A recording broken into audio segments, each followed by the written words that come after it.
Welcome to Formula Quirk. My name is George. And I'm Schwaz. And today we're going to be talking about the aftermath of the 2024 Spanish GP and the build-up to the Austrian GP. So, right away, George, what were your two really big things that you wanted to talk about from the Spanish Grand Prix? Okay, so I'll generally, at least a highlight for me, qualifying this time around was, well, not as intense as Canada in my opinion, but yeah, we had almost 4 big surprises in my opinion.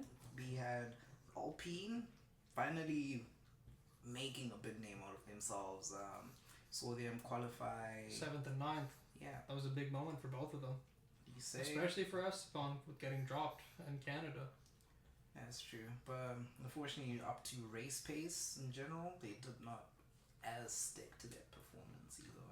It wasn't bad though, because I think they still came away with points in 9th and 10th, I think. Yeah. But Yeah. seeing yourself drop from a good position to somewhere you just wouldn't expect. Like last time around, we had Checo.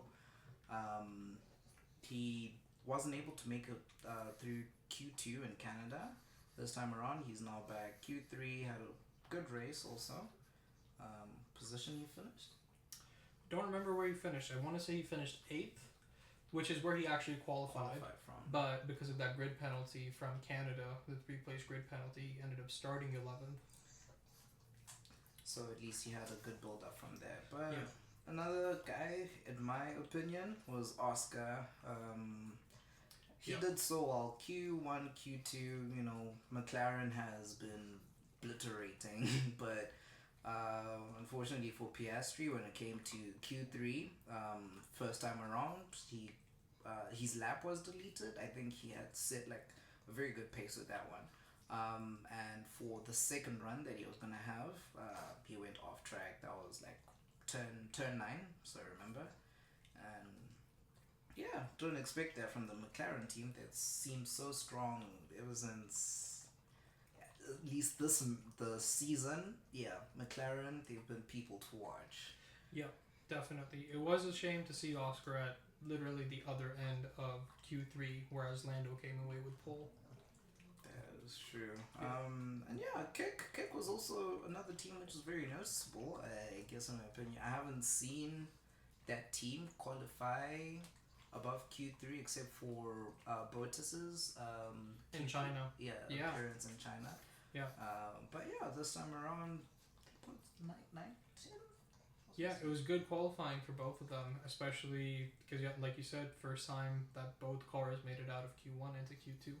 So good to see that for them there. And I guess the cost of that was seeing VCarb actually not do that well. Because typically we see Tsunoda between 10th and 14th in qualifying, but he was ahead of Daniel Ricciardo, but still they both got taken out in Q1. So Another big point for me was for the race. Teats to Lando. Honestly, McLaren, you're really holding up the fort right now. But I kind of got a bit controversial when they voted for Lando as driver of the day. I feel like that's almost a cult following kind of showing. it is, and I think it's fatigue from not wanting to get Max or not wanting to see Max have so many accolades. And I know driver of the day is ultimately meaningless, but it is definitely some fatigue for people to see Max being voted driver of the day, because he got a lot of those in the last few seasons, and now people are just tired of seeing him win. Honestly, at this point, I'm trying to start an army of people who will just troll to put someone else's driver of the day, even though they had like not up to par performance, because that's how much driver of the day should not really care. But at least when I saw that, I was like, okay, one person who truly might have deserved it was Lewis. Like back on the podium, especially given from the last race. I think that was like a race he was really upset with. Yeah, and the thing is, he had good finishes, because last race he finished P4. Yeah. And now he finished P3. So the trend continues. He's going to win in 2 races' time. But I do agree with that somewhat. Lewis winning driver of the day. I think the only place where you can fault him is at the start, where his teammate overtook him and overtook the other two in front and went straight into the lead of the race. So he could have done better there, and it's not that Lewis had a bad start, but we're not used to seeing somebody else get a better start than him, especially not his teammate. I mean, he does that whole tuck his finger behind the dom pedal thing. Yeah, he's got a ritual for how he wants to start a race, so always expect better from them. But anyway, I'll swing it over to you. What were your 2 highlighting points of the race? So kind of just picking back off maybe Lewis deserving driver of the day. I think that Lewis podium speaks volumes about his driving skills still at this point in his career. Obviously, the car is very good, outperformed his teammate. That's what really, really matters.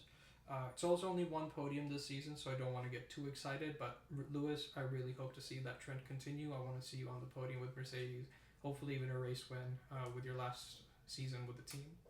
With that being said, questions that need to be asked: are Mercedes really getting back to championship form? Because we've seen them develop over this season, and we've heard it before of, we finally understand what the car wants and how it's responding to upgrades, but everything they're doing to the car in the wind tunnel is now corresponding to the same data in real life out on the track. So is Mercedes really getting back to form? Are we going to see Lewis maybe regret his decision, seeing Ferrari is just going backwards with every race in the last couple of races? That's actually a very interesting point. I mean, I have watched at least how Mercedes itself funneled from probably being, championship leaders and watching the past 2-3 seasons and just watching them fight back to start swimming again, because clearly they had been drowning for quite a while. Mercedes really seems to be on the up at the moment. I understand they're actually probably the team which has always tried working on algorithms to predict the best of their cars, and sometimes you can try to look at the data and it won't correspond with the car itself, but it's also just about a feel of the car. We can rely on tech so much for your performance to be up to par, but are you willing to listen to the drivers, the changes that actually need to be done to the car in order for them to be up to pace? Yeah, and it's just such a fine balance, because I was listening to Alex Albon's podcast for Beyond the Grid, and he was kind of saying the same thing during his time at Red Bull, of when he used to drive for Red Bull instead of being the reserve driver or the test driver. When you're out on the track, you could have an amazing lap where the car just feels so in tune with you and you have the best lap possible. You've hit every single apex, every single braking point has been perfect, you're getting the perfect acceleration, there's no delay when you need to hit that DRS or the wing open button during qualifying, but your lap time might still only be good enough for 10th or 15th for qualifying on the grid. Whereas, what if the car is just a real handful, but you get P1? Because that's what we've seen Max do a lot, is the car doesn't necessarily look like it. The car is literally on the knife's edge, but then he pulls out that lap. He pulls out that P1 lap in qualifying, or P2 lap in qualifying. But, it's a very, very fine balance, but I'm just glad to see it's working for Mercedes, and I hope that trend continues. Okay. I'll ask on your second point, or is there still something more about Mercedes you'd like to say? Yeah, I wanted to say, I don't know if you saw the comments or that email that was apparently sent to the entire paddock where a Mercedes insider accused the team of sabotaging Lewis, and Toto said that they're going to go ahead and investigate that whole thing. I personally don't know how. I'm going to say I don't really believe that, and I take it with a very, very big grain of salt. But is that a real thing? Has that email had an effect where now Lewis is just, frog leaped his teammate? Is that a real thing? Let us know in the comments if you think it is. But I'm sure it's a coincidence, but it is funny to see when all of that stuff comes out about maybe them not favoring Lewis, and Lewis then proceeds to get a podium after so long. The last time he got one was Mexico City last season, and he's doing better than his teammate is. So very intriguing to see, and I want to see how that develops throughout the rest of the season, and if that police investigation actually leads to something, because I hope they make it public who it was that did this. or at least which area of the team or wherever that came from, who the source behind that was. It would be very, very intriguing to see. For the fact that it's a whole police investigation, I will not lie. Sometimes I always say this: the LHL, sorry, LH44 fans, they can be a bit mental, to be safe. Yes. So I would not see it past someone pretending to be an insider. 100%. Yeah, someone's email is probably hacked and 100%. Exactly. Yeah, but another thing I want to touch on, and it wasn't that so much aftermath as maybe people made it out to be, at least initially, because I saw some of the comments that were posted from Carlos and from Charles, and they were taken out of context, but that little battle that they had where they made contact and Charles ended up, I think he said he lost a position or he lost some tenths because of the damage that he took from it. One, I think Charles and Carlos are probably like the least problematic teammates. So it's really, really difficult for me to go out and say that, Charles did it on purpose or Carlos did it on purpose, because I think they really are both looking to maximize points for the team. Both of them want to make sure they do as good a job as possible. But if we see stuff like that escalate, it will make it difficult for Ferrari in the Constructors' Championship. Because I feel like there has been a little bit more radio chatter, is what I'd call it, from both of them. Not just in regards to their driving, or each other's driving, but also in regards to the rest of the grid's driving, especially from Carlos. I'm hoping that subsides and they can do a better job, because Ferrari is really going to need them to work together if they want to beat McLaren in the Constructors' Championship. There's a very, very good chance that McLaren overtakes them and secures that spot for P2, maybe even P1. Won't lie, I think, especially if we look at it right now with the standings between Ferrari and McLaren, they're both battling for P2. McLaren is down by, it's on 237 points. We've got 270 for Ferrari. Yeah. I think in 2 points, in the next 2 races, Ferrari keeps finishing at least behind any of the McLaren cars. Yeah, that's a big risk. Yeah, absolutely. I mean, even if you just take a look at it, let's say they get 1 podium place and they get a 4th place finish, that's 27 points right there. And once you go below 5th, the points for the Constructors' Championship start to deteriorate quite a bit, quite quickly. And both Lando and Oscar have shown they're capable of podiums. Not that Carlos and Charles aren't, but McLaren is just positioned so well right now. So definitely a very, very real threat.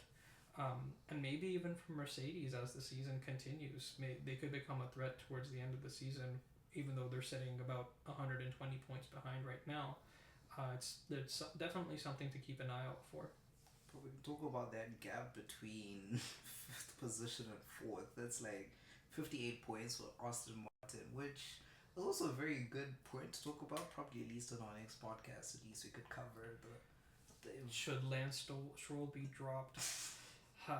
Yeah, definitely something to cover, and I have an interesting take on it, which I'm sure many other people do as well. Hint, hint, it's about the little Japanese fellow potentially taking that seat. But yeah, definitely something we should get into in one of our next podcasts. Just one more thing on team chemistry. I'm not sure if you followed Quali Q3.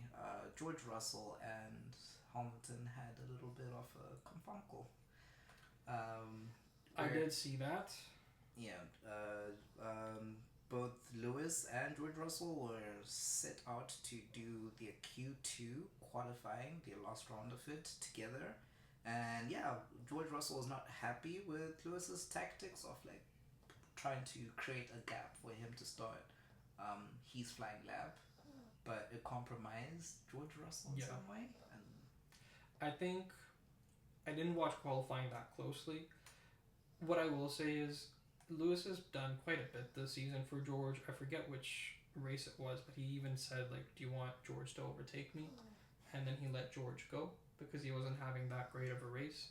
I think Lewis is ultimately, he cares about his legacy a lot more than George does at this point, because for George everything is about maximizing points and results and getting as close to a driver's championship as possible. For Lewis, it's about making a graceful exit as he moves on to what is the biggest, most successful, most grand legacy team of all. And I think Lewis can't have any of that when he goes to Ferrari, and you can see that in some of the mannerism switches that he's had recently. They might be little and seemingly insignificant, but when you become a Ferrari driver, things change quite a bit. So I feel like Lewis and George aren't really at risk of that. And also, George is young. Lewis did the same sort of stuff when he was younger with Fernando. It's happening to him, just obviously not as in great depth or effect, because George isn't Lewis and Lewis isn't Fernando. So the skill disparity is quite a bit bigger than it was with Lewis's rookie year. All good on that. So we touch on our start to this Austrian GP. Yeah, the road to the Austrian GP. Well, on that road, George, let's go predictions. Let's go head to head. Qualifying first. Who do you have taking pole position? I will probably start from the bottom this time around. So we stayed fifth. We'll have Perez. In fourth position, I'm hoping one of the Ferraris. We will talk about Carlos Sainz. I do not know. He had a bad race last Austrian GP, where for his qualifying position he had third position, but when it actually came to the race results, fell down 3 positions to 6th. So I hope to see him up there again, 4th, at least qualifying somewhere there. Race result, hopefully also a lot better. On third, we will have a McLaren, which will be Piastri, in my opinion. Okay. I'm not sure why I'm not seeing any of the Mercedes up there right now, but okay, I would be surprised. Then second, we'll have the runner-up being Norris. Pole position, it has to be Max. Last time around for the Spanish GP, I gave Max as second to take pole position. I feel like his car will give it its all this time around for quali. So yeah, hopefully we'll see him sitting up there. Fair, very very fair, and honestly reasonable predictions. I think I would probably go. Well, let's see. I'm gonna go with number 1, Max Verstappen for sure. I feel like we're gonna see him back on pole position. Number 2, this is very very much so based on the fact that I remember Ferrari are. I don't know if it's correct, but I just remember reading somewhere that Ferrari are supposed to be bringing upgrades. I don't remember if it was Austria or Silverstone, but one of the two they're supposed to be bringing upgrades.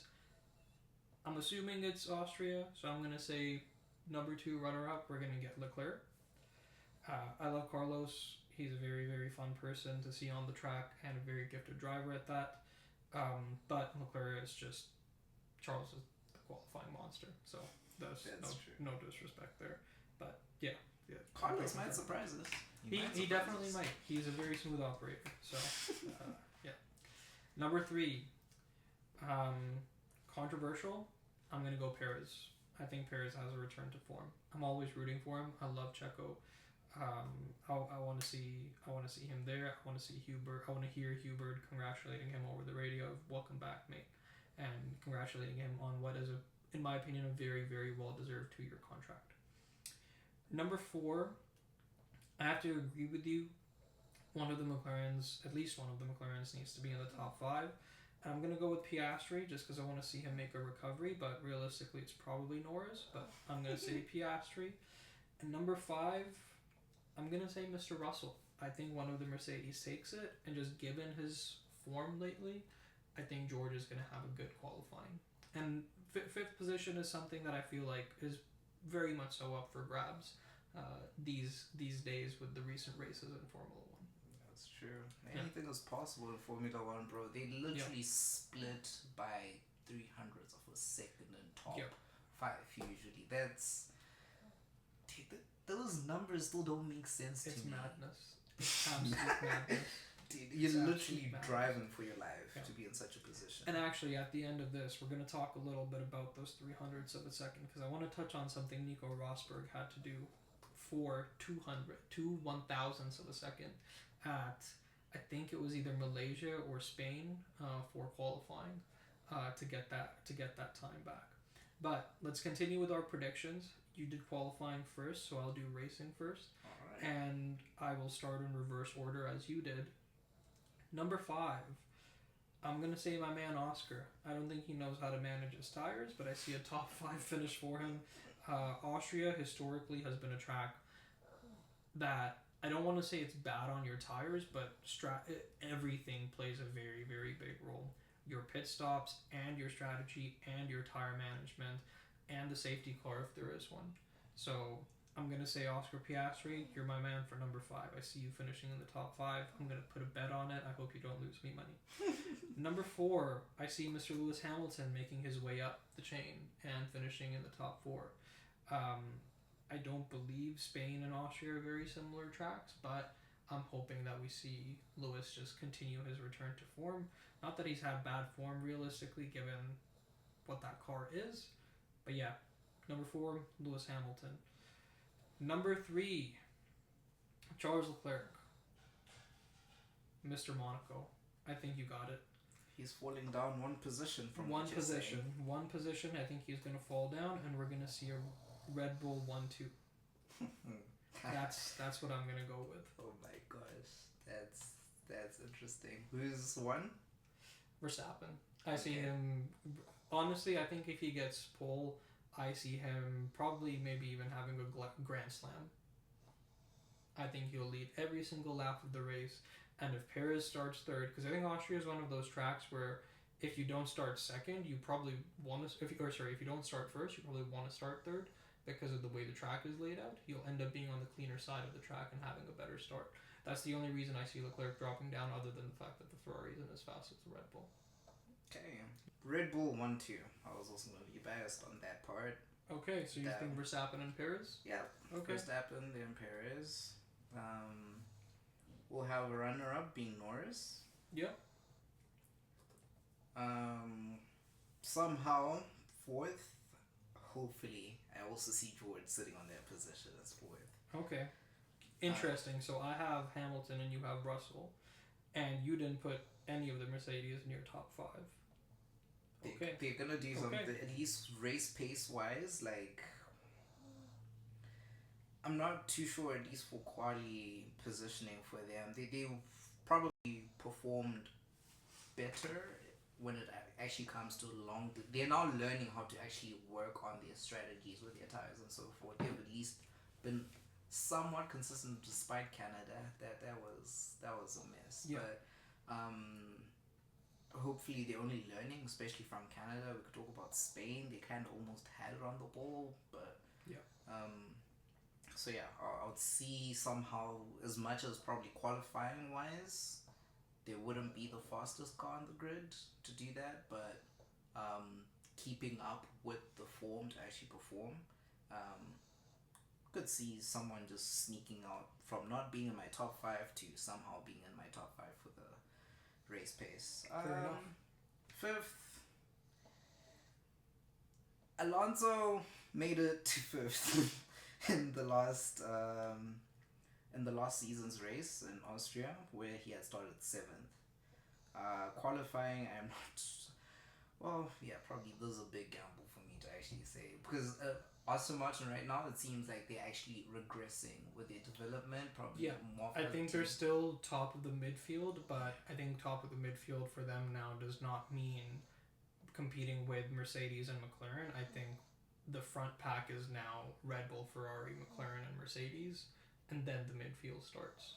Yeah, so given up, especially the build-ups towards Silverstone, I believe they're actually bringing in upgrades for the Aston Martin. Yeah, but not in time for Austria. Oh, and then probably Alonso should not be on my 5th, but... You're going to put him there anyway. He's going to be there. Okay, alright. Perfect. Whoever gets more predictions right has to buy the other a beer. Always on that one. Well, why didn't we do that the last time? Just saying. Because my predictions were almost on point. I hope that video someday at least will just be kept in our archives for someone to watch. But that was probably like our first official video that we're trying to release. Yes, and then we didn't edit it in time for it to release, and the Spanish GP happened, and then it felt silly. Yeah, so much is gonna go on. But hey, I mean, for our fans who would actually want to know where we've started from,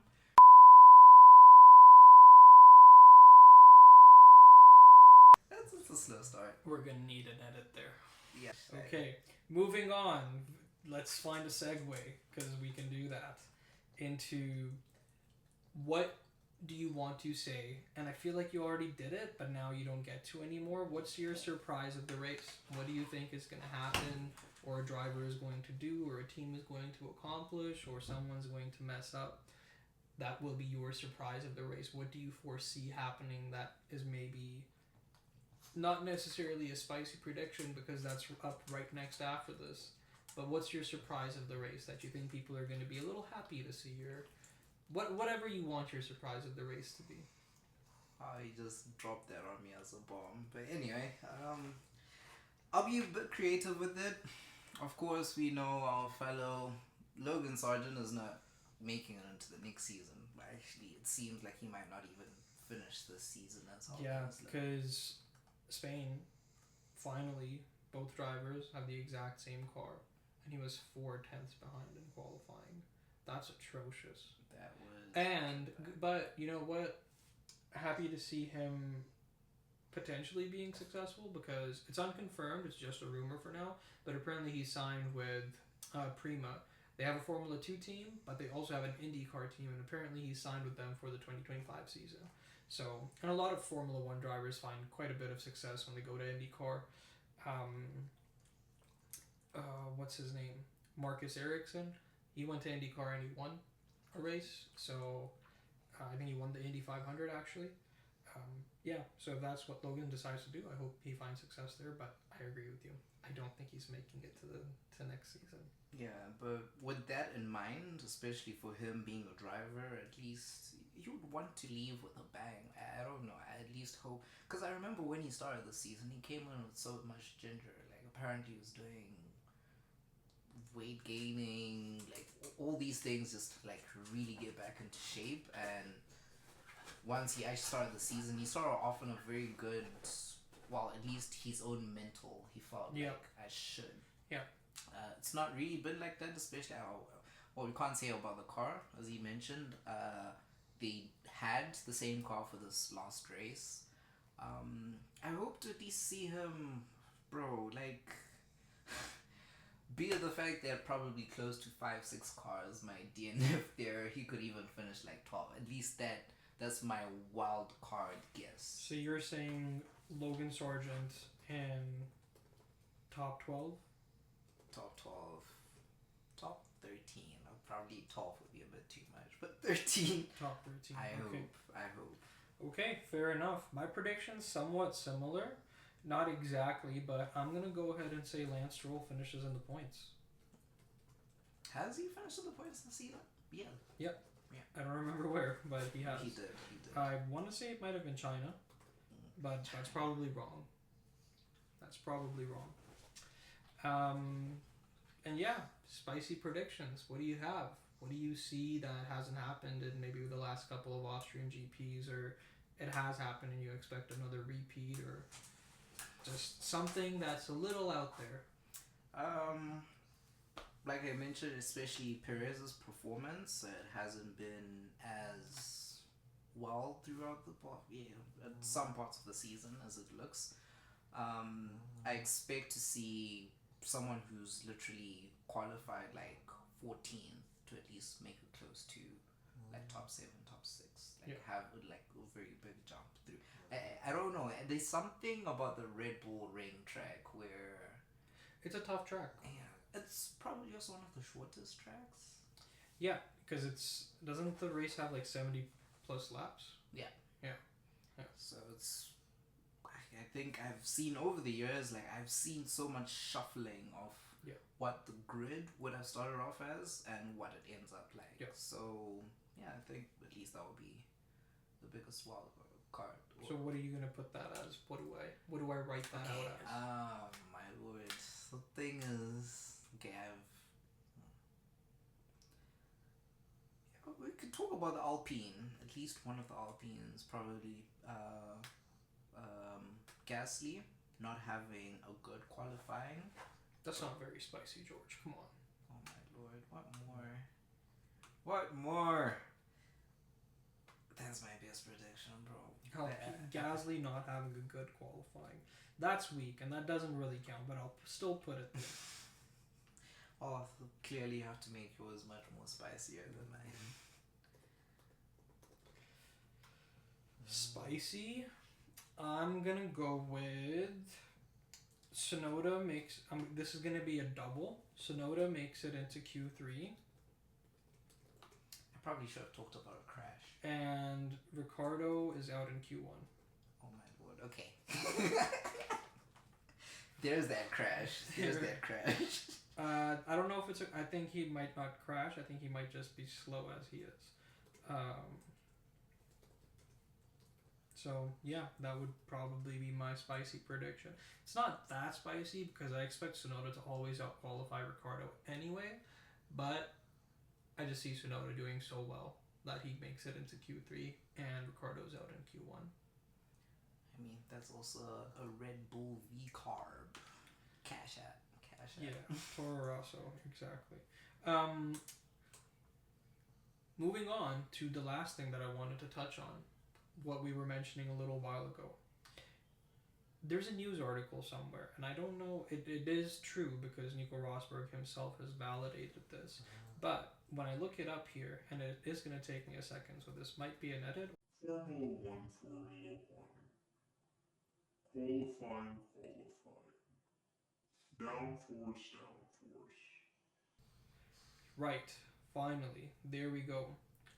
Nico Rosberg, 2016, this man decided, because every single detail counted, in the summer break after the 2015 season ended, he decided that he's going to stop cycling because the leg muscles are one of the heaviest muscles in an athlete's or in a human's body. As a result, he lost exactly 1 kilogram of body weight. 3 races later, it was the Japanese Grand Prix. 1 kilo of body weight is 0.04 of a second per lap when the car is at the weight limit. Because he didn't have those defined leg muscles because of his muscles atrophying from not cycling, he ended up out-qualifying Lewis Hamilton by 0.01 of a second. 0.01 of a second. He finished first, and Lewis finished third. And he had the points lead he needed to be able to cruise home with the second places. My lord, every second counts. That's how deep Formula One can be. And to imagine that drivers be out there. Yeah, I'm glad I didn't say what I was gonna say, but yeah, just losing weight in general. And it's nice that actually they just have to at least be really lean. Like that's the perfect. You need to be fit, but really lean. And I think stuff like that, and I know it sounds simple to someone that's watching this and like me is on their couch and eating potato chips and doing what they do, to think, oh, well, all he did was not go cycling. First of all, I get it, man. I hate cycling too. Get off the fucking roads. I pay for insurance, I pay for parking, I pay for cars, I pay for gas, I pay for all of this shit, and then you come along with a goddamn bicycle like you're an 8-year-old on the road. So, yeah, stop cycling, please. But, going back to what this is really about, for anyone to give up a passion, or an interest, or whatever it is, to make any sort of sacrifices, to go to that extreme, where the result is you beating someone by 0.01 of a second. Not everyone has that level of dedication, and it explains why he ended up quitting the sport 5 days after he won his championship. Because he said, you know what, I'm good. Once was enough. And I know some people might say, oh, well, he never came back to defend and a one-time champion and whatever. And Lewis had a lot of retirements that year, and many things could have been different, but they're not. And the simple fact is, he did everything he needed to that was controllable by him, the circumstances that he could have actively had input on or in. He did what he needed to, and he won a world championship because of it. So the moral of this story is, stop cycling.